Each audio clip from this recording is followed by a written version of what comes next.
எலி தொல்லைக்கு வந்து நிறைய பேர் நிறைய அந்த ஸ்ப்ரே இதெல்லாம் அடிச்சிட்டு இருக்காங்க. அதெல்லாம் வந்து கொஞ்ச நாள் டெம்பரரியா தான் இருக்கு. இந்த ரேட் மெஷின் ஏதோ போட்டிருக்கீங்க, இதை பத்தி சொல்லுங்க.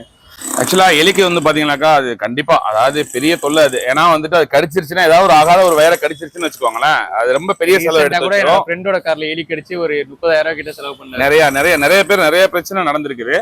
அதே மாதிரி வந்து பாத்தீங்கன்னாக்கா எலிக்கு வந்து ரேட் மெஷ்னா வந்துட்டு இது வந்துட்டு ஒரு அலுமினிய வேலை.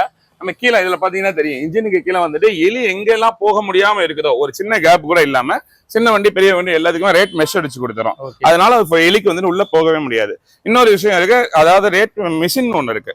அது என்னன்னா ஒரு அல்ட்ரா நாய்ஸ் சவுண்ட் மட்டும் உங்களுக்கு வரும். அதாவது வந்துட்டு உங்களை டிஸ்டர்ப் பண்ணாம அந்த சவுண்ட்னு கேட்டா டிஸ்டர்ப் பண்ணாது. அதே வந்துட்டு எலியை வந்துட்டு அந்த சவுண்ட் கேட்டோம்னா எலியை துரத்தி விட்டுரும். எலியை கொல்லுமான்னு கேட்டா கொள்ளாது, துரத்தி விட்டுருவான் அந்த சவுண்ட் கேட்டா. ரெண்டு ஆப்ஷனுமே நம்மள்ட்ட இருக்கு. எலிக்கு உள்ளான பிரச்சனைக்கு உண்டான விடைகள் நம்மள்ட்ட கண்டிப்பா நம்ம எக்ஸ்பிரஸ் கார் ஜோன்ல இருக்கு.